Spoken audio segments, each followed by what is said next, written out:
Hello hello hello. Liaquat bhai, അതെ, എവിടെയാ? ഞാനിവിടെ. ബിസിയാണോ? കുറച്ച് എന്ത് പറ്റി, ആരായിരുന്നു? നിങ്ങളെ മുന്നേ വിളിച്ചിന്, ആ, സൗണ്ട് കിട്ടുന്നില്ലല്ലേ? ഓ, സൗണ്ട് ഒന്നും കേട്ടിട്ട് അങ്ങനെ പെട്ടെന്ന് കിട്ടൂല. ഉം. സ്റ്റോർ ചെയ്ത് വെക്കാറില്ല, കാരണം എന്ന് വെച്ചാല് നിരന്തരമായിട്ടൊക്കെ വിളിച്ച അങ്ങനെ കുറെ തവണ വിളിക്കുമ്പോ അങ്ങട് ഉം. ഓർമ്മയിൽ വരിക എന്നല്ലാതെ. അതെ, ഞാനിപ്പോ ഒരു അനീതി, ഇത് അള്ളാന്റെ അനീതി എന്ന് പറഞ്ഞിട്ടൊരു സംഭവത്തില്ല, നിങ്ങള് 3 മണിക്കൂർ മുമ്പ് തന്നെ. Re upload ആയിക്കും. ഓ, എന്നിട്ട് അത് അങ്ങനെ വരുമ്പോ അതാ നിങ്ങൾ പറഞ്ഞത്, അനീതി ഇല്ലാത്ത ലോകത്ത് അള്ളാഹു അനീതി സൃഷ്ടിച്ചു എന്നാ, ഏ? നരകം സൃഷ്ടിച്ചു എന്ന് പറയുന്നില്ലേ? അതെ, നരകം അനീതി അല്ലല്ലോ. നരക അനീതിയല്ലേ? എങ്ങനെ? ഉം. നരകം എന്തിനാ?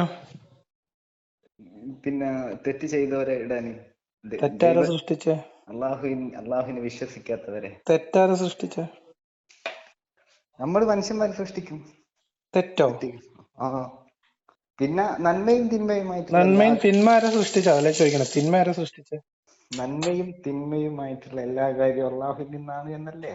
അപ്പൊ പിന്നെ തിന്മ ആരതാണ്? തിന്മ ആരിൽ നിന്നാണ്? അള്ളാഹുവിൽ നിന്നാണ്. അത് നമ്മള് തിന്മയുടെ വിശ്വസിക്കണ്ടേ? ഉറവിടത്തെ തിന്മ എന്നല്ലേ പറയാൻ പറ്റുള്ളൂ. തിന്മയുടെ ഉറവിടം എന്ന് പറയുന്നത് അള്ളാഹു നരകാണോ? അല്ലേ? അള്ളാഹു അല്ലേ? അങ്ങനെ വരുമ്പോ നമ്മളിപ്പോ ഇവിടുത്തെ ജയില് സുഹൃത്തെ, കുറ്റം ചെയ്തവരെ സുഹൃത്തെ, കൊണ്ടിടാനല്ലേ? മനുഷ്യരുടെ പരിമിതിയിൽ നിന്നുകൊണ്ട് പല കാര്യങ്ങളും ചെയ്യും. ഞാൻ ചോദിക്കണത്, ദൈവം എന്ന് പറയുന്ന ഒരു ശക്തി ആ തിന്മ സ്റ്റേറ്റ്മെന്റ് തിന്മ തിന്മ ആരാ സൃഷ്ടിച്ചത്? പിശാചിനെ ആരാ സൃഷ്ടിച്ചത്? പറയും. പിശാചിനെ സൃഷ്ടിച്ച ദൈവം. പൈശാചികതയെ സൃഷ്ടിക്കുന്നവനല്ലേ ഏറ്റവും വലിയ പിശാച്? ആ, ഏ പൈശാചികത സൃഷ്ടിക്കുന്നവനല്ലേ ഏറ്റവും വലിയ പിശാച്? പിശാജ് എന്ന് പറയുന്നത് അള്ളാഹുവിന്റെ ഒരു സൃഷ്ടിയല്ലേ? അതെ. ഓക്കെ, ആ, അത് തിന്മയാവൂലല്ലോ. അങ്ങനെ. അള്ളാഹുവിന്റെ ഒരു സൃഷ്ടിയല്ലേ? അപ്പൊ നിങ്ങളിപ്പോ അള്ളാഹുവിനെ അതായത് എതിർക്കുന്നില്ലേ? നിങ്ങളെ വീട്ടില് നിങ്ങള് രാത്രി കിണറ്റിൽ വിഷം കലക്കി വെച്ചു.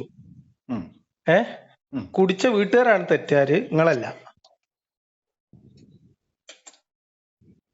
കുളിച്ച വീട്ടുകാർ തെറ്റുകാരി? അതെ, നിങ്ങൾ തെറ്റുകാരല്ല, അങ്ങനെയല്ലേ? അതെങ്ങനെയാ? അല്ലേ? അതെങ്ങനെയാ? നിങ്ങൾ നിങ്ങൾ പറയും. ഉദാഹരണം ശരിയായില്ല, വേറെ ഉദാഹരണം അല്ലല്ല, എനിക്ക്. നിങ്ങൾ പറയും, ആരാ തെറ്റുകാരയില്?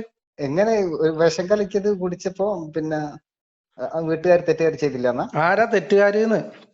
വിഷം കലക്കിയാണ് തെറ്റുകാരി. അപ്പൊ ആരാ പൈശാചികത സൃഷ്ടിച്ചത്? അള്ള പിശാചിനെ സൃഷ്ടിക്കുന്നത് വരെ ഇവിടെ പൈശാചികതയും തിന്മയില്ലല്ലോ. അത് തന്നെ അള്ളാഹു അവിടെ പറയുന്നില്ലേ മലക്കുകളോട്? എന്ത്? അന്നേരം നിങ്ങൾക്ക് അറിയാത്ത പലതും എനിക്കറിയാം. അതന്നെ പറഞ്ഞതേ. അപ്പൊ നമുക്ക് അറിഞ്ഞൂടാന്നുള്ള കാര്യം ഉറപ്പായില്ലേ? എന്ത്? എന്തിനാണ് നമ്മളൊക്കെ ഇങ്ങനെ സൃഷ്ടിച്ചത്? പൈശാചികത എന്ന് പറയുന്ന സാധനം ഉം. അതാരുടെ സൃഷ്ടിയാണ്? അള്ളാഹുവിന്റെ സൃഷ്ടി, നരകം അള്ളാഹിന്റെ സൃഷ്ടി. അപ്പൊ അത് അള്ളാഹു പിന്നെ എന്ത് നീതിമാനാണ്? പൈശാചികത സൃഷ്ടിക്കുന്ന നീതിമാനോ? പക്ഷെ അള്ളാഹുവിനെ നമ്മൾ അവഗണിച്ചിട്ട് അള്ളാഹുവിനെ കിണറ്റില് നിഷേധിക്കുമ്പോൾ അത് അനീതിയല്ലേ? കിണറ്റില് വിഷം കലക്കുന്ന ശരിക്കും പറഞ്ഞെങ്കിൽ കുടുംബസ്ഥനോ? ഈ നരകം സൃഷ്ടിച്ചത് അനീതി പ്രവർത്തിക്കുന്നവരിടാനാണ്. അനീതി മനുഷ്യന്മാർ ആരാ സൃഷ്ടിച്ചത്? നിങ്ങളിപ്പം പറഞ്ഞ ബേസിൽ നോക്കുമ്പോ അനീതി ആരാ സൃഷ്ടിച്ചത് സുഹൃത്തെ?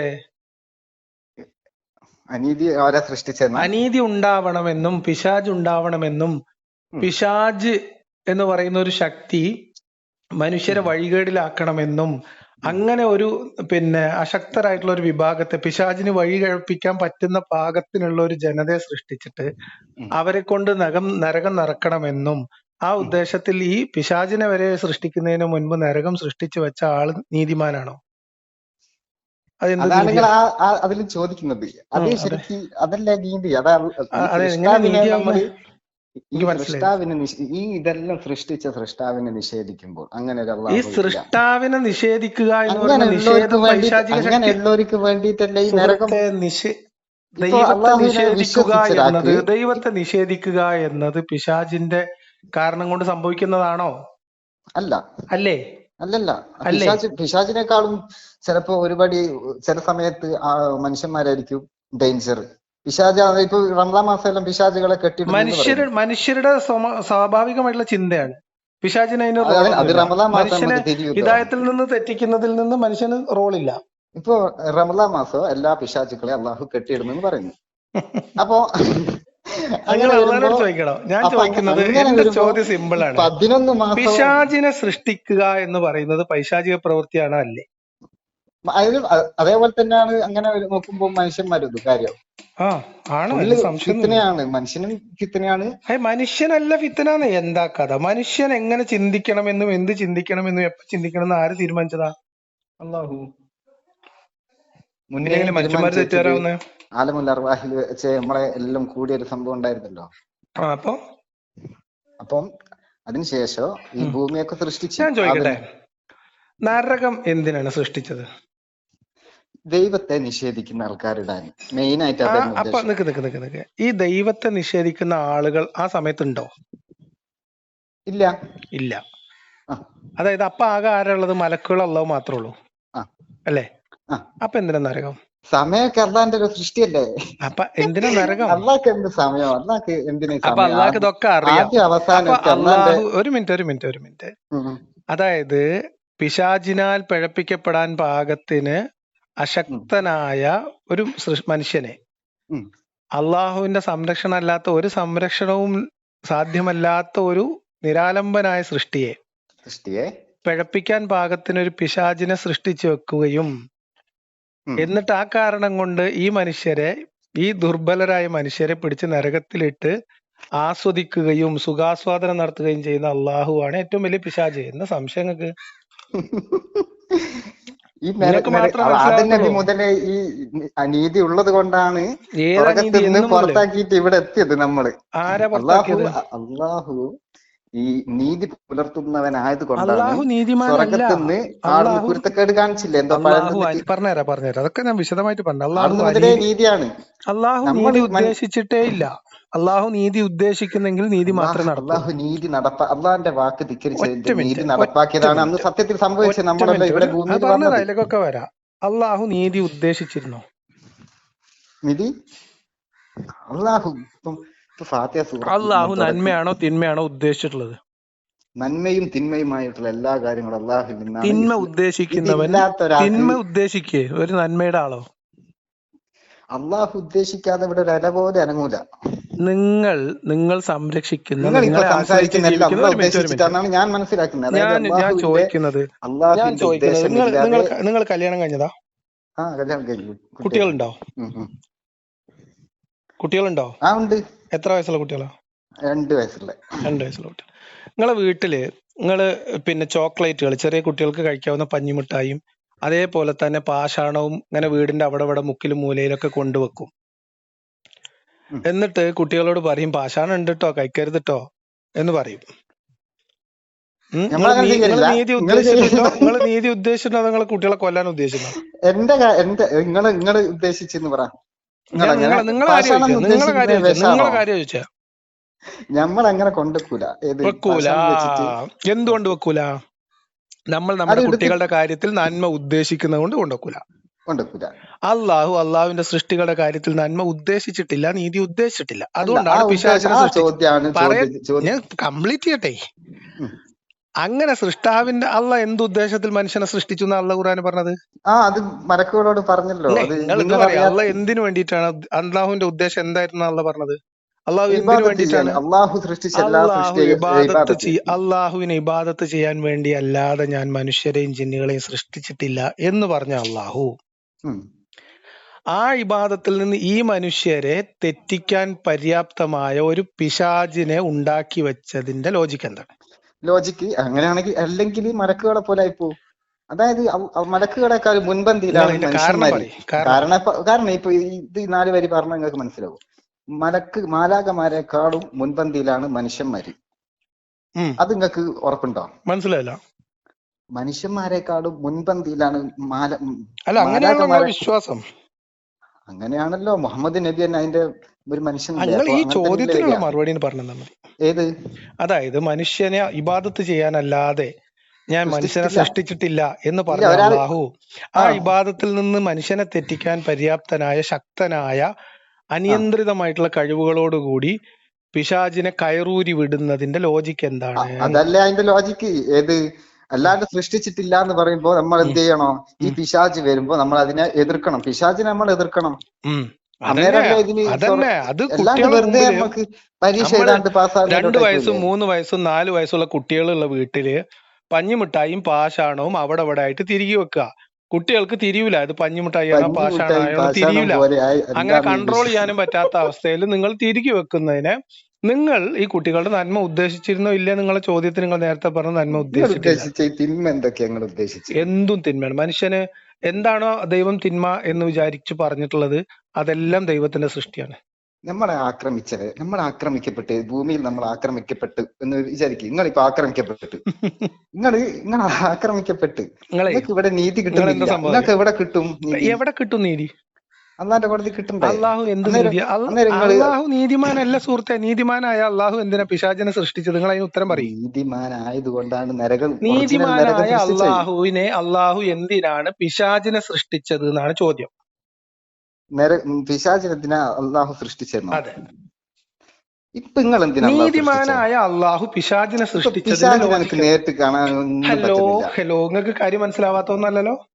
ഞാനിപ്പോ പറഞ്ഞു തരുന്നെങ്കിൽ അല്ല നിങ്ങൾ ഇത് പറയേ. നീതിമാനായ അള്ളാഹു പിശാചിനെ സൃഷ്ടിച്ചത് എന്തിനാണ്? അത് പറഞ്ഞു. നിങ്ങൾ എന്തിനു സൃഷ്ടിച്ചു? അതേ ഉത്തരം തന്നെയായിരിക്കും ഏകദേശം വരിക. അള്ളാഹു എന്നെയൊക്കെ പരീക്ഷിക്കുക.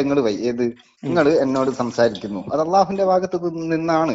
അള്ളാഹു എന്തിനാ പരീക്ഷിക്കുന്നത്? നിങ്ങൾ പിശാചല്ല, അതാണ് വ്യത്യാസം. പരീക്ഷിക്കുന്നത് അള്ളാഹുവിനെ തന്നെയല്ലേ പരീക്ഷിക്കണം. അപ്പോ അല്ല, അള്ളാഹു എന്നെ പരീക്ഷിക്കാൻ വേണ്ടി സെയിം ടൈം നിങ്ങളെയും പരീക്ഷിക്കും.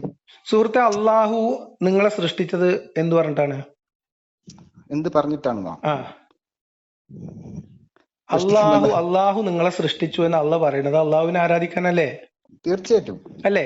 ആ അള്ളാഹു സൃഷ്ടിച്ച ഒരു സൃഷ്ടി അള്ളാഹുവിന്റെ ഉദ്ദേശത്തിലല്ലാതെ പ്രവർത്തിക്കുന്നുവെങ്കിൽ അതിന്റെ ഉത്തരവാദിത്തം ആർക്കാണ്? അതായത് ഇപ്പൊ നമ്മളിപ്പോ നരകത്തിൽ പോയാലും ഉത്തരവാദിത്തം അള്ളാഹ്ക്കാണ് നിങ്ങൾ പറഞ്ഞു ആണല്ലോ. എന്താ സംശയം? വിശ്വസിച്ച് കഴിഞ്ഞ ആൾക്ക് പിന്നെ നരകത്തെ പറ്റി ചിന്തിക്കേണ്ട ആവശ്യം തന്നെ ഇല്ല. തിന്മയെ പറ്റി ചിന്തിക്കണ്ട. ഇപ്പം വ്യതിചരിക്കാത്ത ഒരാള്, കണ്ടുപിടിക്കാത്ത ഒരാള്, അതിനുള്ള ശിക്ഷ കിട്ടുന്ന നരകത്തെ പറ്റി മറുപടി പറഞ്ഞത്. ഇതിന് നിങ്ങൾക്ക് ഉത്തരം ഉണ്ടെങ്കിൽ നിങ്ങൾ പറഞ്ഞോളി. മനുഷ്യനെ പോലെ സൃഷ്ടിക്കുന്നതിന് മുമ്പ് ദൈവം നരകം സൃഷ്ടിക്കുകയും പിശാചിനെ സൃഷ്ടിക്കുകയും പിശാചിനെ മനുഷ്യൻ ഉണ്ടാക്കിയതിന് ശേഷമാണ് ഉണ്ടാക്കിയത് അല്ലേ? അല്ലല്ലോ. അല്ലേ? അല്ലല്ല. അല്ലേ? മനുഷ്യനെ സൃഷ്ടിക്കുന്നതിന് മുമ്പ് പിശാചുണ്ടോ? അല്ലാണ്ട് പിന്നെ ആദ്യനബിന്റെ ഉള്ളിൽ കയറിയിട്ട് ഇതെന്താ ഒരു അങ്ങക്ക് അറിയാം. നിങ്ങൾ അഭിനയിക്കേണ്ട ആവശ്യമില്ല. ആരഭിനയിക്കണം? നിങ്ങളാണ് അഭിനയിക്കണം. നിങ്ങൾക്ക് ഒന്നും ഇസ്ലാം തീരെ അറിയില്ല. ഇബ്ലീസിനല്ലേ ആദ്യം മനുഷ്യന് വരുന്നതിന് മുമ്പ് ഇബ്ലീസല്ലേ പറഞ്ഞത്? എപ്പോഴാണ് ഇബ്ലീസ് ഉണ്ടായത്? ഇബ്ലീസ് എന്നുണ്ടായെന്ന് പറഞ്ഞാൽ ഒരുപാട് വർഷങ്ങൾക്ക് മുമ്പ് ഒരു നബിന്റെ ഒരു സ്ഥാനാണ് ഇബ്ലീസിന്റെ. അള്ളാഹ്ക്ക് വഴിപ്പെട്ട ഒരാളാണ് ഇബ്ലീസ്. എത്ര വലിയ എന്തോ ജിന്നുകളെ ടോപ്പോ മാലാകമാരെ ടോപ്പോ എന്തോ ആണിത്. ഇബ്ലീസ് അല്ലല്ലോ. പിന്നെ അന്നേരം മനുഷ്യന്മാരില്ല. ഇബ്ലീസ് അല്ല, മനുഷ്യവർഗം വരുന്നതിന് മുമ്പ് ജിന്ന് വർഗം ഉണ്ടായിരുന്നു. നിങ്ങൾക്ക് ഇത് തീരെ മനസ്സിലാവാത്തൊന്നല്ല. നിങ്ങൾ പൊട്ടം കളിക്കണം ഉള്ള കാര്യം പറയാലോ. അതായത് മലക്കുകളുടെ കൂട്ടത്തിലേക്ക് അള്ളാഹു ജിന്നുകളിൽ നിന്ന് ദറജ ഉയർത്തിക്കൊണ്ടുപോയ ആളാണ്, ജിന്നുകളുടെ കൂട്ടത്തിൽ നിന്ന് കൊണ്ടുപോയ ആളാണ് ഇബ്ലീസ് അല്ലേ? അതെ. ഒരു മിനിറ്റ് കേട്ടോ. ഓക്കെ. ആ ഇബ്ലീസിനെ പിക്ക് ചെയ്ത് കൊണ്ടുപോകുമ്പോ അള്ളാഹുവിന്റെ ഉദ്ദേശം ഇബ്ലീസിനെ ഉണ്ടാക്കുക എന്നുള്ളതായിരുന്നില്ലേ? ഇയാൾ ഇബ്ലീസ് ആക്കുക എന്നുള്ളതല്ലേ ഉദ്ദേശം?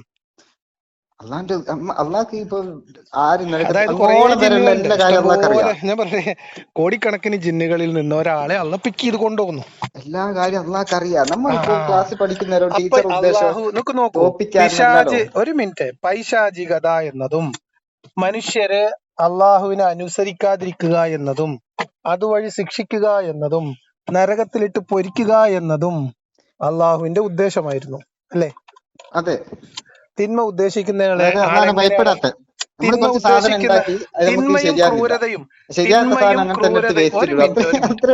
പറഞ്ഞേ, തിന്മയും ക്രൂരതയും ഉദ്ദേശിക്കുന്ന ഒരാൾ എങ്ങനെയാണ് നീതിമാനാവുക?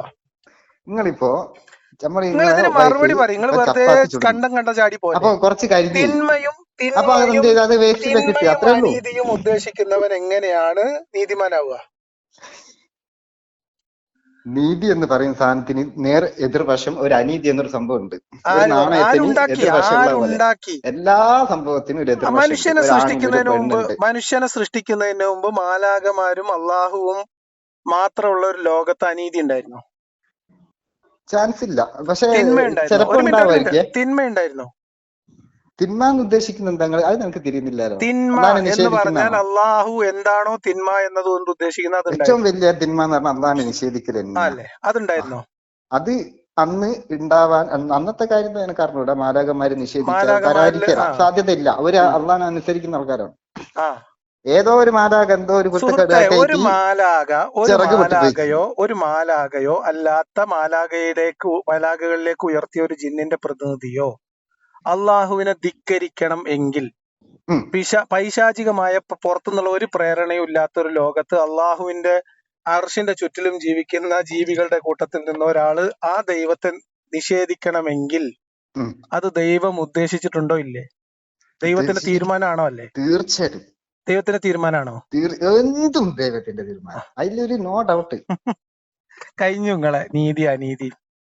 ഇല്ല, നിങ്ങൾ സ്വസ്ഥമായിട്ടൊന്ന് ഇരുന്ന് വായിച്ചോളി. അള്ളാഹു അപ്പൊ ശ്രദ്ധിച്ചു കേട്ടോ. ജിന്നുകളുടെ കൂട്ടത്തിൽ നിന്ന് ഒരാളെ അള്ളാഹു പിക്ക് ചെയ്യുമ്പോ പിശാചാക്കാൻ പറ്റിയ കോലത്തിൽ ഒരുത്തനെയാണ് പിടിച്ചത്, അല്ലേ? ഇയാള് മലക്കുകളുടെ ഇടയിൽ കൊണ്ടുപോയി ഫിക്സ് ചെയ്യുമ്പോ അള്ളാഹു ഇയാള് പിശാചാക്കി മാറ്റാനുള്ളയാളാണ് എന്ന പൂർണ്ണ ബോധ്യത്തിലാണ് ആളെ കൊണ്ടുപോയിട്ടുള്ളത്, അല്ലേ? അപ്പൊ പിശാചിനെ സൃഷ്ടിക്കുക എന്നത് അള്ളാഹുവിന്റെ ഉദ്ദേശവും തീരുമാനത്തിന്റെ അടിസ്ഥാനത്തിൽ സംഭവിച്ചതാണ്. പിശാചിനെ സൃഷ്ടിക്കുക എന്നതും കൂടി അല്ലേ? പിശാചിനെ സൃഷ്ടിക്കുന്നവൻ പൈശാചികത സൃഷ്ടിക്കുകയും ഉൽപ്പാദിപ്പിക്കുകയും ചെയ്യുന്ന ആളെങ്ങനെ നീതിമാനാവും? ഇപ്പോ സൃഷ്ടികളെ പൈശാചികത സൃഷ്ടിക്കുന്നവൻ അല്ലേ ഏറ്റവും വലിയ പിശാചി? നിങ്ങൾ ഇതിന് മറുപടി. പൈശാചികത എന്ന് പറയുന്നത് എന്താണ്?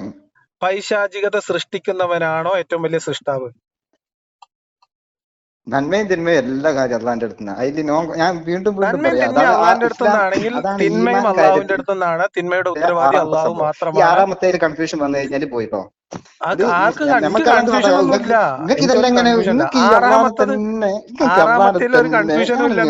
ആറാമത്തേത് എന്ന് പറയുന്നത് ഷഹാദത്ത് കലിമയുടെ കഴുത്ത് കണ്ടിക്കാൻ പര്യാപ്തമായിട്ടുള്ള വിശ്വാസമാണ് ആറാമത്തത്. അതെങ്ങനത്? അങ്ങനെയാണ്. ഷഹാദത്ത് കലിമയുടെ കഴുത്ത് കണ്ടിക്കാൻ, ഷഹാദത്ത് കലിമനെ 2 പീസാക്കാനേ പര്യാപ്തമായ സാധനമാണ് അറിയാം ആറാമത്തത്. നന്മയും തിന്മയല്ലേ? കതറും കളയും. തീർച്ചയായിട്ടും അത് വളരെ സാമാന്യമായിട്ട് ചിന്തിക്കുന്ന അതിന് മേലോട്ടുള്ള 5 കാര്യം അള്ളാഹിനെ വിശ്വസിക്കല് മുതൽ അതെല്ലാം ഒരു അത്യാവശ്യം പോസിബിൾ ആവും. പക്ഷെ ഈ 6-ാമത്തെ കുറച്ച് റിസ്ക് ആണ്. അത് വിശ്വാസം കിട്ടുന്ന സംഭവം എന്നറിയോ? ഏതോ ഒരു തലയിൽ ആൾത്താമസം അല്ലാത്തവൻ തട്ടിക്കൂട്ടി ഉണ്ടാക്കിയ വിശ്വാസ പദ്ധതി ആയതുകൊണ്ടാണ് അങ്ങനത്തെ ഒരു അബദ്ധം അതിനകത്ത് പണിഞ്ഞു കിടന്നത് കേട്ടോ. പരസ്പരം, അതായത് അങ്ങോട്ടും ഇങ്ങോട്ടും സ്വന്തം വാല് തിന്നുന്ന പാമ്പാണ് ഈമാൻ കാര്യങ്ങളിൽ 6-ാമത്. നിങ്ങൾ മനസ്സിലാക്കിയാൽ മതി, പിശാജ് നമ്മൾ എന്ന് തിന്മ എന്ന് കാണുന്നതും തെറ്റ് എന്ന് കാണുന്നതും അനീതി എന്ന് കാണുന്ന എന്തൊക്കെ ലോകത്തുണ്ടോ അതൊക്കെ സൃഷ്ടിച്ചതും ഉദ്ദേശിച്ചതും അതിന് പദ്ധതി ആവിഷ്കരിച്ചതും ഗൂഢാലോചന നടത്തിയതും മലക്കുകളെ പറഞ്ഞു പറ്റിച്ചതുമായിട്ടുള്ള ഒരാള് അള്ളാഹുവാണ്. എല്ലാ തിന്മകളുടെയും ഒരു മിനിറ്റ്, എല്ലാ തിന്മകളുടെയും ഉറവിടം അള്ളാഹുവാണ്. കുറച്ച് പേക്കോട്ടുക. ഗൂഢാലോചന നടത്തി എന്ന് പറയുമ്പോ അത് ഭയങ്കര സംഭവമാണ്. ഒരു ഗൂഢാലോചന ആവശ്യമില്ല. മലക്കുകളെ ചതിച്ചില്ലേ? എന്തിന്? പിശാചാക്കാനുണ്ടായിരുന്ന ഒരു ചങ്ങായിനെ കൊണ്ടുവന്ന പോലെ കൂട്ടത്തിൽ കൂട്ടി മലക്കുകളുടെ പണിയെടുത്താൽ മതി. ഇബാദത്ത് ചെയ്യാൻ സൃഷ്ടിച്ച ആൾക്കാരാണെങ്കിൽ ഓരോ പണി ചെയ്താൽ മതി. KP ഉമ്മറിന്റെ കൊള്ള സങ്കേതത്തിലെ പിശാചിനെ സൃഷ്ടിച്ചൊന്നും മലക്കുകൾ അന്വേഷിക്കേണ്ട ആവശ്യമില്ല. അതൊക്കെ അള്ളാന്റെ ഏരിയയാണ്, അല്ലെ? ഞാൻ പറഞ്ഞുതരാം, അള്ളാഹു ആണ് ഏറ്റവും വലിയ പിശാച്. എനിക്ക് ആ കാര്യത്തിൽ യാതൊരു സംശയമില്ല. എനിക്ക് നിങ്ങളോടൊന്നും പറയാനില്ല, കാരണം ഒന്നും പറഞ്ഞിട്ട് കാര്യമില്ല. കാരണം ഏറ്റവും വലിയ പിശാച് അള്ളാഹുവാണ്. നിങ്ങൾ പറഞ്ഞ കഥയിൽ നിങ്ങളെ വിശ്വാസത്തിൽ നിങ്ങളെ ദീനുൽ ഇസ്ലാമിന്റെ വിശ്വാസം അനുസരിച്ചിട്ട് ഏറ്റവും വലിയ പിശാച് അള്ളാഹുവാണ്. നിങ്ങളിപ്പോ അള്ളാഹിനെ പറ്റി ഇങ്ങനെ പറയുമ്പോ അള്ളാഹ്ക്ക് പ്രശ്നമില്ല, നോ പ്രോബ്ലം. നിങ്ങൾക്ക് പിന്നെ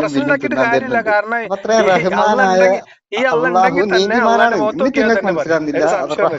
ബിസ്മില്ലാഹിർ റഹ്മാനിർ റഹീം എന്ന് പറയുമ്പോ കരുണാനിധിയും കാരുണാവാനുമായിട്ടുള്ള ഒരു അള്ളാഹു നരകം സൃഷ്ടിച്ചിട്ട് അതിന് മലക്കുകളെ കാവലിരുത്തിയിട്ട് നിരാലംബരായിട്ടുള്ള, അതായത് അശക്തരായിട്ടുള്ള ദുർബലരായിട്ടുള്ള മനുഷ്യരെ പടച്ചു വിട്ടിട്ട് അവരുടെ ചിന്തകളെ അള്ളാഹു കയ്യിൽ കൈകാര്യം ചെയ്തിട്ട് ആ ചിന്തകളിൽ ഇബിലീസിന് സ്വാതന്ത്ര്യം കൊടുത്തിട്ട് അതിന്റെ പേരും പറഞ്ഞ് ഈ മിണ്ടാപ്രാണികളെ പിടിച്ച് നരകത്തിലിട്ടിട്ട് അത് കണ്ട് ആസ്വദിക്കുന്ന ദൈവത്തിന് റഹ്മാനും റഹീം എന്നൊക്കെ വിളിക്കണമെങ്കിലേ തലക്ക് വല്ല ഓളം വേണ്ടിവരും. അത് നിങ്ങൾ പറഞ്ഞത് ഒരു കാര്യമുണ്ട്. ഞാൻ കാര്യമുണ്ട്. ഇപ്പൊ ഫിറഔൻ എന്ന് പറയുന്ന ഒരാള് സ്വയം ദൈവമാണെന്ന് പറഞ്ഞിട്ട് വന്ന ആളാ. അതേപോലത്തെ ഒന്നും ചെയ്തിട്ടില്ല, മൂപ്പര് ഒന്നും ചെയ്തിട്ടില്ല. ഇപ്പൊ ഉണ്ട് മ്യൂസിയത്തില്. ഏത് മ്യൂസിയത്തിൽ? ഏത് മ്യൂസിയത്തിൽ നിൽക്കുന്ന? ഏത് മ്യൂസിയത്തിൽ? അത് ഗൂഗിളിൽ സെർച്ച് ചെയ്താൽ ഞാൻ കുറെ സെർച്ച് ചെയ്തിരിക്കണം. നിങ്ങളൊന്ന് പറഞ്ഞേ. അത് വേണേ ലിങ്ക് ഇട്ടരാം. നിങ്ങൾക്ക് അറിയാവുന്നത് പറയും. ഏത് ഫിറൗൻ? എവിടെ? ഏത് ഫിറൗനോ? നിങ്ങൾക്ക് എത്ര ഫിറൗൻ? അല്ല, ഏത് ഫിറൗൻ? ഏത് മ്യൂസിയത്തിൽ? ഇങ്ങോട്ട് പറയേ. നിങ്ങൾക്ക് എത്ര നിങ്ങൾ ഏതാണ്? ഇങ്ങനെ അന്ധവിശ്വാസം തലയിൽ കയറിയാ പിന്നെ എന്തും ആവാം. പിന്നെ ഫിറൗൻ മ്യൂസിയത്തിൽ ഏത് ഫിറൗൻ മ്യൂസിയത്തിൽ കാണാം? ഏത് ഖുറാനിൽ പറഞ്ഞ ഏത് ഫിറൗൻ? അതായത് ഈ സാധനം ഇവിടെ കൊണ്ടുവന്നിട്ട് പ്രചരിപ്പിച്ച ആളുകൾ, ഇവിടുത്തെ മുജാഹിദിന്റെ നേതാക്കന്മാര് 2011 2017 എനിക്ക് ഓർമ്മയില്ല, മറൈൻ ഡ്രൈവിൽ സ്റ്റേജ് കെട്ടിയിട്ട് ഈ ഫിറൗവിന്റെ കഥയൊക്കെ പറഞ്ഞ്, ഉണക്കമീന്റെ കഥയൊക്കെ പറഞ്ഞത് വലിയ അബദ്ധമായി എന്ന് പ്രസംഗിച്ചത് പച്ച മലയാളത്തിലാണ്. നിങ്ങളെ കേട്ടിട്ടില്ലല്ലോ?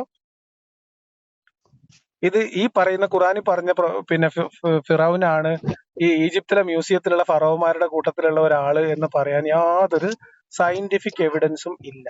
ഒന്ന്.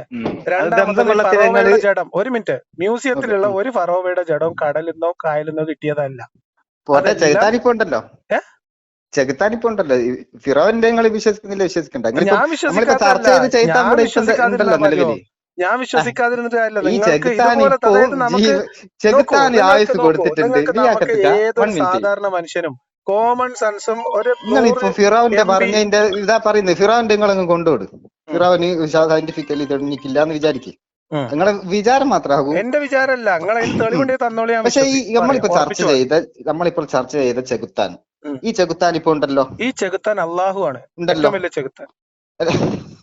മറ്റേ ശിഷ്യനാണ്, നമ്മളിപ്പോ ചർച്ച ചെയ്ത് മറ്റേ ശിഷ്യനാണ് സുഹൃത്തെ. മറ്റേത് അള്ളാഹുവിന്റെ ചിങ്കടി മാത്രമാണ് ചെകുത്താൻ. അന്നാ നിങ്ങൾ ചെകുത്താൻ അള്ളാഹുവിന്റെ ചിങ്കടിയാണ് ചെകുത്താൻ. അല്ലെങ്കിൽ എന്തോ ആയിക്കോട്ടെ, നിങ്ങൾ പറയും. നിങ്ങളെ വീട്ടിൽ നിങ്ങളെ കുട്ടികളെ നാശത്തിലാക്കാൻ വന്ന ഒരു ശത്രുവിനെ, നിങ്ങളുടെ കുട്ടികളുടെ നന്മയുടെ ശത്രുവിനെ നിങ്ങളുടെ അധികാര പരിധിയിലുള്ള സ്ഥലങ്ങളിൽ, നിങ്ങളെ കുട്ടികൾ സ്വതന്ത്രമായിട്ട് വഴി നടക്കുന്ന പ്രദേശങ്ങളിൽ സ്വതന്ത്രമായിട്ട് അഴിഞ്ഞാടാൻ വിടുവോ? നിങ്ങളെ കുട്ടികളെ നിങ്ങളെ പോലെ അല്ല അല്ല, നിങ്ങളുടെ അത്രയൊന്നും നീതിബോധമുള്ള ആളല്ല അല്ലാന്ന്. നോക്കൂ, നിങ്ങളുടെ കുട്ടികളുടെ കാര്യത്തിൽ നിങ്ങൾക്കുള്ള കാരുണ്യത്തിന്റെ 100-1 അള്ളാഹുവിന്റെ മാത്രം ഉദ്ദേശത്തിനനുസരിച്ച് ചലിക്കുന്ന ജീവിക്കുന്ന മനുഷ്യരുടെ കാര്യത്തിൽ അള്ളാഹുവിനില്ല.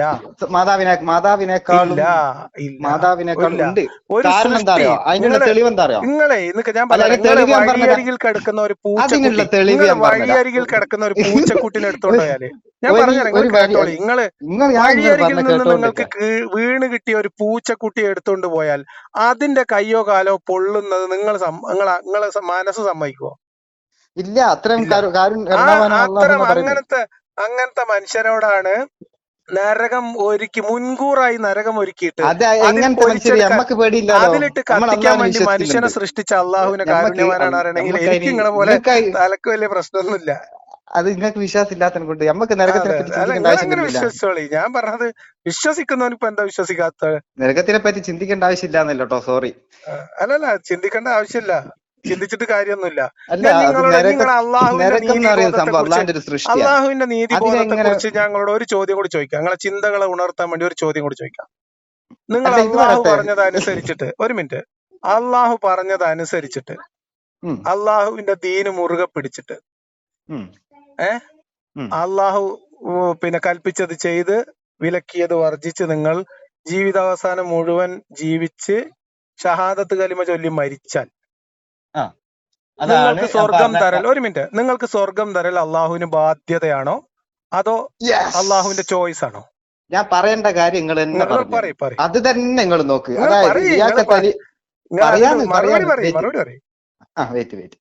ഒരു മിനിറ്റ്. അതായത് ഇത്രയും ഡേഞ്ചർ ആയിട്ട് അള്ളാഹ്ക്കെതിരെ റസൂലിനെതിരെ എല്ലാം പറയുന്ന നിങ്ങൾ തന്നെ എന്നെ അയാള് മരിക്കാൻ നേരത്ത് ഷഹാദത്ത് കലിമ ചൊല്ലിയാൽ അയാൾ സ്വർഗത്തിൽ തന്നെയാണ്. ലാ ഞാൻ ഇലാഹ ചോദിച്ച ഇല്ലല്ലാഹ് ചോദ്യത്തിന് വിശ്വസിച്ച അങ്ങനെ മറുപടി തന്നെയാണ്. പറയും. ഞാൻ അപ്പൊ നിങ്ങൾ ചോദിക്കുന്നത് ഇത്രയും ചോദ്യത്തിന് ചെയ്ത നിങ്ങൾ ചോദ്യം ഒന്നും ശ്രദ്ധിച്ചു തിന്മകളെല്ലാം കേട്ടോളി. എന്തായി? അങ്ങനെ നിങ്ങൾ ജീവിച്ചിട്ട് നിങ്ങൾക്ക് സ്വർഗം തരൽ അള്ളാഹുവിന് നിങ്ങളോടുള്ള ബാധ്യതയാണോ അതോ അള്ളാഹുവിന്റെ ബാധ്യതയാണ്, ചോയ്സ് ആണോ? ബാധ്യതയാണ്. അല്ല അതല്ലേ നീതി, അല്ല ബാധ്യത. അല്ല നമ്മൾ മരിക്കുന്നതിന്റെ തൊട്ട് മുന്നേ അള്ളാഹു അള്ളാഹുവിന് അങ്ങനെ ഒരു സംഭവം ഉണ്ട് എന്ന് സൃഷ്ടാവിന് സൃഷ്ടിയോട് ബാധ്യതയില്ല. ഹേ, പറയട്ടെ. നിങ്ങൾ അള്ളാഹുവിന്റെ ഇല്ലാന്ന് പറയുന്നത് എന്താ? ഔദാര്യമാണത്. എന്താ ഉത്തരം ഞാൻ പറഞ്ഞു കഴിഞ്ഞിട്ട് പിന്നെ ഇല്ലാന്ന് പറയുന്നത്? ഇല്ല കറക്റ്റ് ഉത്തരം ഇല്ല ഇത് എന്നുള്ളതാണ്. നിങ്ങൾ തൗബ ചെയ്തല്ലേ, നിങ്ങൾക്ക് പൊരുത്തപ്പെട്ടു. പിന്നെ ഇല്ലാന്ന് നിങ്ങൾ എങ്ങനെ പറയാ? നിങ്ങൾ മതം പഠിച്ച നൂറാളെ ആൾക്കാർ സുഹൃത്തെ കൊന്നാക്കും പൊരുത്തപ്പെട്ടു കൊടുക്കുന്നത് ദൈവം. പൊരുത്തപ്പെട്ടു തരാൻ പക്ഷെ സാധ്യതയുണ്ട്. ഇത് ഇല്ലാന്നങ്ങ് പറഞ്ഞിട്ട് അങ്ങ് മരിച്ചു പോയിക്കുണ്ടെങ്കിൽ കഴിഞ്ഞു. അതൊക്കെ നിങ്ങൾ അവിടെ ഞാൻ പറഞ്ഞത് നിങ്ങൾക്ക് അക്കീത ശരിയല്ല, അത് നിങ്ങളെ പ്രശ്നം. നിങ്ങൾക്ക് അക്കീതയെ പറ്റി അറിയാം, അതായത് വിശ്വാസം എന്താന്നുള്ളത്. വിശ്വാസിയാണെന്ന് പിന്നെ അല്ല, നിങ്ങൾ ഇതെല്ലാം പറയുന്നുണ്ട്, നിങ്ങൾക്ക് ശരിയല്ല. വിശ്വാസം ഉണ്ടാവും ഉള്ളില്. പറയട്ടെ, അതിന്റെ പുറമെ നിങ്ങളിപ്പോ ഇതെല്ലാം പറയുന്നുണ്ട്. അള്ളാന്റെ നബിന്റെ എല്ലാ മനസ്സിലായില്ല അല്ലെ? അതായത് അള്ളാഹുവിന്റെ മതത്തിൽ അള്ളാഹു പറഞ്ഞതുപോലെ തന്നെ ജീവിച്ച ഒരാൾക്ക് സ്വർഗം തരൽ അള്ളാഹു നിങ്ങളോട് ബാധ്യതപ്പെട്ടിരിക്കുന്നോ അതോ അള്ളാഹുവിന് ഔദാര്യം കാണിച്ച് കിട്ടിയെന്നാണോ? അള്ളാന്റെ ഔദാര്യത്തിന് അളവുണ്ടോ? അള്ളാഹുവിന്റെ ഔദാര്യമാണോ നിങ്ങളെ അവകാശമാണോ? അതാണ് ചോദ്യം. എന്തെന്ന് നല്ലോണം നടന്നിട്ട് അള്ളാഹിനെ വിശ്വസിച്ച് നടന്നാൽ സ്വർഗം നിങ്ങൾ തരുന്നതോ? മുസ്ലിമായി ജീവിക്കുകയും മുഅ്മിനായി മരിക്കുകയും ചെയ്താൽ ബാധ്യതയാണ്. നിങ്ങൾക്ക് അള്ളാഹുവിന് നിങ്ങളുടെ മേൽ ബാധ്യത ഉണ്ടോ? സ്വർഗം തരുവോ ഇല്ല എന്നുള്ള ചോദിച്ചാ തരല് അള്ളാഹുവിന് നിങ്ങളോടുള്ള ബാധ്യതയാണോ എന്നാ ചോദിച്ചത്. അത് ഉറപ്പല്ലേ? ആണോ? അള്ളാഹ് എന്തെല്ലാം ബാധ്യത ഉണ്ട്? നിങ്ങൾ ഉസ്താദിനോടൊന്ന് ചോദിച്ചാളി. എന്തെന്ന് ചോദിച്ചാളി? നിങ്ങൾ കഴിഞ്ഞ പ്രാവശ്യം പറഞ്ഞ സാധനം നമ്മളിപ്പോ ലാസ്റ്റ് സംസാരിച്ച ഉസ്താദിനോടൊന്ന് ചോദിച്ച് തെര്യപ്പെടുത്തിക്കോളി. നിങ്ങൾ വിശ്വസിച്ച് ചോദിച്ചോളി. ഒരാള് അള്ളാന്റെ റഹ്മത്തില്ലാതെ അള്ളാന്റെ റഹ്മത്തില്ലാതെ റസൂല് പോവും സ്വർഗത്തിൽ പോവില്ലാന്നാ പറഞ്ഞത്. റസൂല് പറഞ്ഞത് എന്താണെന്നറിയാം? അള്ളാന്റെ റഹ്മത്തില്ലാണ്ട് എനിക്ക് പോകാനാവില്ലാന്ന്. നിങ്ങൾ പറഞ്ഞ ആ ഒരു ടൂണിൽ നോക്കുമ്പോ അള്ളാന്റെ ഇഷ്ടമാണ്. എന്തെന്ന്? അള്ളാന്റെ ഇഷ്ടമാണ് സ്വർഗത്തിൽ പോകണോ നരകത്തിൽ പോകണോ. പക്ഷെ റസൂല് വരെ പറഞ്ഞത് എന്താ? നീതി എന്ന് പറഞ്ഞാൽ ആരുടെങ്കിലും ഔദാര്യാണോ? അതെന്നെ പറഞ്ഞത്. റസൂല് ഉറപ്പാണ് സ്വർഗത്തിൽ പോകുന്നത്. നിങ്ങൾ വിശ്വസിക്കുകയും പ്രതീക്ഷിക്കുകയും ചെയ്യുന്ന അൾട്ടിമേറ്റ് ജസ്റ്റിസ് എന്ന് പറയുന്നത് ആരുടെയെങ്കിലും ഔദാര്യമാണോ അതാ ചോദിക്കണേ? അൾട്ടിമേറ്റ് ജസ്റ്റിസ് ആരുടെ ഔദാര്യാണോന്നോ? അതെ. വളച്ചടിച്ചില്ലാണ്ടൊന്ന് പറഞ്ഞു. നീതി എന്ന് പറഞ്ഞ സാധനമല്ലോ, നീതിമാനാണ് അള്ളാഹു, അതിൽ നോ ഡൗട്ട്. ആ നീതിമാന് ആ നീതി നിങ്ങളുടെ ഔദാര്യം, അള്ളാഹുവിന്റെ ഔദാര്യമാണോ നിങ്ങളെ അവകാശമാണ്? ഏത് നീതി? നമ്മളെ ഉണ്ടാക്കിയതിന്റെ എന്ത് നീതി? നിങ്ങൾ നീതി ഒരു വിഷയം പറ, ഒരു ടോപ്പിക് പറ, ഇന്ന ഒരു നീതി. നല്ല കിണ്ണം കാച്ചിയ ഉദാഹരണങ്ങളോട് പറഞ്ഞില്ലേ? എന്ത് നല്ല മുത്തക്കിയായി ജീവിച്ച് മരിച്ചു, സ്വർഗം തരൽ നിങ്ങളുടെ മേൽ അള്ളാഹുവിന് ബാധ്യതയാണോ അല്ലേ? ബാധ്യത ആണോ അല്ലേ പറഞ്ഞാൽ തരുവോ ഇല്ലേ എന്നാ നിങ്ങൾ ചോദിക്കുന്നേ? തരുവോ ഇല്ല എന്നുള്ളതല്ല ചോദ്യം. അള്ളാഹു അത് തരാൻ ബാധ്യസ്ഥനാണോ അല്ലേ? ബാധ്യസ്ഥനാവുക മീൻസ് തരേണ്ടതല്ലേ എന്നല്ലേ ചോദിക്കുന്നത്? അതായത് നിങ്ങൾ എന്നോട് 100 രൂപ രണ്ടിലൊരു സംഭവമുള്ളൂ മുത്തുമണിയെ. പറയാണ് ഒന്നിക്കില്ലെങ്കിൽ സ്വർഗം അല്ല നരകം, അല്ലാണ്ട് അതിന്റെ ഇടയിൽ നിപ്പിക്കാൻ പറ്റിയ വേറൊരു സ്ഥലമൊന്നുമില്ല. അപ്പൊ നല്ലോണം നടന്ന ആളെ പിടിച്ച് നരകത്തിലിടൽ അനീതിയല്ലേ? ഒരു മിനിറ്റ് സ്വർഗത്തിന്റെ നരകത്തിന്റെ ഇടയിൽ ഒന്നുമില്ലേ? സ്വർഗത്തിന്റെ ഒന്നിക്കില്ല ടോപ്പ് ഏറ്റവും ഇടയിൽ സ്ഥലമുണ്ട്. ഇതാണ് നിങ്ങൾ കുറച്ചുകൂടി ദീൻ പഠിക്കണം. സ്ഥലത്തിന്റെ പേര് നിങ്ങൾ അന്വേഷിക്കുന്ന സമദാനിനോട് നിങ്ങൾക്ക് പറയാൻ പറ്റുന്നില്ലല്ലോ. അന്വേഷിക്കുന്നത് പഠിച്ചു വരുന്ന ഏറ്റവും ലാസ്റ്റ് വരിക ഒന്നിക്കില്ല സ്വർഗം അല്ലെ നരകം, അതിന്റെ നടുവിൽ ഒരു സ്ഥലമുണ്ട്. കുറച്ചു കാലത്തേക്ക് ഉണ്ടാവും. അതൊക്കെ അവിടെ കിടക്കട്ടെ. മഹിഷറ ഉദ്ദേശിച്ചുണ്ടെങ്കിൽ അത് അവിടെ വെക്കട്ടെ. വിചാരണ കഴിഞ്ഞതിന് ശേഷം നിങ്ങൾ അന്വേഷിക്കുക. വിചാരണ തന്നെ കാണാത്ത ആൾക്കാരുണ്ട്, അതറിയോ നിങ്ങള്? വിചാരണ തന്നെ കാണാത്ത ആൾക്കാരുണ്ട്, സിറാത്ത് പാലം കാണാത്ത ആൾക്കാരുണ്ട്. പിന്നെ എങ്ങനെയാ നിങ്ങൾ പറഞ്ഞ വാദം ശരിയാ? വെട്ട് കിട്ടി മരിച്ചവര് മാത്രമല്ല, നോമ്പെടുത്തവർക്കുണ്ട്, അറിയോ? ശരി. അങ്ങനെ കുറച്ച് ആൾക്കാർക്ക് ഉണ്ട്. അതിനെപ്പറ്റി നമ്മളിപ്പോ കിട്ടാത്ത മുന്തിരി കുടിക്കല്ലോ. ഞാൻ ഒരു കാര്യം ചോദിക്കട്ടെ, മൈക്രോസ്കോപ്പിക് തുലാസിൽ തൂക്കിയിട്ട് പിന്നെ എന്തിനാ പാലം? മൈക്രോസ്കോപ്പ് തുലാസോ? അതായത് ആദ്യം നന്മ തുന്മ തൂക്കൂലേ? അണുമണി തൂക്കം ആദ്യം ആയാലും അവസാനം ആയാലും ഒരു മിനിറ്റ് ആദ്യം ത്രാസല്ലേ? നിങ്ങൾക്കറിയാലോ അല്ലെ? അല്ല, ആദ്യം തുലാസല്ലേ? അല്ല, നിങ്ങൾക്കറിയാലോ അത് ആദ്യം എന്താണെന്നുള്ളത്. ആദ്യം എന്നാ പിന്നെ എന്നോട് അല്ലെ? ചോദിക്കണ്ട, ആദ്യം പറഞ്ഞോ. തുലാസാണ്. തുലാസിൽ ആയിക്കോട്ടെ. തൂക്കിയിട്ട് നന്മയും തിന്മയും ആരാ കൂടുതൽ ആരാ കുറവ് എന്നൊക്കെ കൃത്യമായിട്ട് കണക്കെടുത്തതിന് ശേഷം പിന്നെ ഈ പാലത്തുമ്മ കയറ്റുന്നതിന്റെ ലോജിക്ക് എന്താ? പാലത്തുമ്മ കയറ്റുന്ന എന്തിനാന്നോ? പാലത്തുമ്മ കയറ്റുന്നതിന്റെ ലോജിക്കോ? അതിനുള്ള ലോജിക്ക് ഉണ്ട്. ആ 3 സ്ഥലത്ത് റസൂലിനെ കണ്ടിട്ടില്ലെങ്കിൽ 3 സ്ഥലം പറഞ്ഞിട്ടില്ലേ? അതിന്റെ ആവശ്യം എന്താ? ഒരു സ്ഥലം പറഞ്ഞാ പോരേനോ? നിങ്ങൾ ഇത് പറയേ. ഇതും അതുമല്ല ഒരേപോലെ തന്നെ നമുക്ക്. റസൂൽ എന്തിനാ ഒന്നിക്കില്ല വിചാരണ സ്ഥലത്ത് തന്നെ അന്വേഷിക്കുക, അല്ലെങ്കിൽ ഹൗദുൽ കൗസറിന്റെ അടുത്ത് അന്വേഷിക്കുക, അല്ലെങ്കിൽ പാലത്തിന്റെ അടുത്ത് അന്വേഷിക്കാല്ലോ പറഞ്ഞേ. അപ്പൊ 3 പോയോക്കണ്ടേ? ഇത് പറയുമ്പോ എന്താ അറിയോ? ഇത് പറയുമ്പോ ആ കഅബയിൽ അന്ന് ഉത്സവം നടക്കുന്ന സമയത്ത് ആ പൂരപ്പറമ്പില് അപ്പുറത്ത് മോരും കടയും ഇപ്പുറത്ത് മറ്റേ ഇറച്ചിക്കടയും അപ്പുറത്ത് ഇങ്ങനെ ഇതാണ് മഹ്ശറ എന്നുള്ള കൺസെപ്റ്റ്. മനസ്സിലായോ? അതിൽ പറഞ്ഞു പോയതാണ്. സാറില്ല, പോട്ടെ. ആ കണക്കിൽ പറഞ്ഞതാണ്. ഒന്നുകിൽ പറഞ്ഞ 3 സ്ഥലം ഒന്നും ഈ വിചാരണ അള്ളാനെ കാണും. അപ്പൊ നിങ്ങൾ മനസ്സിലാക്കേണ്ട കാര്യം, നിങ്ങൾ ഉസ്താദിനോട് ചോദിക്കേണ്ടത് ഞാൻ മനസ്സിലാക്കണ്ടേന്ന് പറയുമ്പോ നിങ്ങളത് മനസ്സിലാക്കി വിശ്വസിച്ചു. അള്ളാഹിൽ വിശ്വാസമുണ്ട്, ഇബ്ലീസിൽ വിശ്വാസമുണ്ട്, സ്വർഗ്ഗം നരകം വിശ്വാസമുണ്ട്. അത് വിശ്വാസം ഇല്ലാണ്ട് പിന്നെ നിങ്ങൾ എന്താക്കരുത്. ഇപ്പൊ നിങ്ങൾ എന്താ പറഞ്ഞ അള്ളാഹു അനീതിമാണ്, അള്ളാഹു അനീതിയാണ്. അള്ളാഹിൽ വിശ്വാസം ഇല്ലാത്ത നിങ്ങൾക്ക് എന്താ അള്ളാഹ് അനീതിയാണ് കാട്ടിക്കൂട്ടുന്നതെന്ന് പറയാ? ഒരു സംഭവം, ഒരു സൃഷ്ടാവിനെ നിങ്ങൾ അവഗണിക്കുന്ന, അങ്ങനെ ഒരു സൃഷ്ടാവ് ഇല്ലാന്നല്ലേ നിങ്ങൾ പറഞ്ഞിരുന്നത്? അങ്ങനെ ഇല്ലാത്ത സ്ഥിതിക്ക് പിന്നെ നിങ്ങൾ എങ്ങനെയാണ് അയാൾ അനീതിയാണ് എന്ന് പറയാ? ഈ ഒരു സ്റ്റേറ്റ്മെന്റിലേക്ക് നിങ്ങൾ എങ്ങനെ എത്തി? നീതിയാണോ അനീതിയാണോ? ശ്രദ്ധിച്ചു കേട്ടോ. ഒരു സംഭവം ഉണ്ടോ ഇല്ലേ എന്നതിന്റെ അടിസ്ഥാനത്തിലല്ല, മനുഷ്യരുടെ ഇടയിൽ നിലനിൽക്കുന്ന ഒരു വിശ്വാസം, ഒരു പ്രത്യയശാസ്ത്രം, ഒരു ഐഡിയോളജി. ആ ഐഡിയോളജി പറയുന്ന കഥ അനുസരിച്ചുള്ള കഥയിലെ പൊരുത്തക്കേടാണ് ഈ പറഞ്ഞത്. നിങ്ങൾ പറഞ്ഞ കഥ അനുസരിച്ച് ഏറ്റവും വലിയ അനീതി പ്രവർത്തിക്കുന്നയാള്, ഏറ്റവും വലിയ പിശാച് അള്ളാഹുവാണ്. ആയിക്കോട്ടെ, അത് കിട്ടുമ്പോ തിരിയും. ആയിക്കോട്ടെ, ആരാന്ന് അവിടെ കാണാം. ആടെ എന്നെ കാണേണ്ട ആവശ്യമില്ല. നിങ്ങളെ സൃഷ്ടാവിനെ നിങ്ങൾ കണ്ടോളൂല്ലേ? പിന്നെ ഒരു മിനിറ്റ് എന്നാ കട്ട് ചെയ്തേ. ഓ അത് ഇപ്പൊ അങ്ങനെ പറഞ്ഞു കഴിഞ്ഞാൽ നമ്മളങ്ങ് പിന്നെ വിളിക്കേണ്ട ആവശ്യം തന്നെ ഇല്ലാതെ ഒന്നായിപ്പോ. നിങ്ങൾ ഇടക്ക് വിളിക്കും, വേറെ എന്തെങ്കിലും എന്തായാലും വിളിക്കുന്നുണ്ട്. ഓക്കെ, ശരി.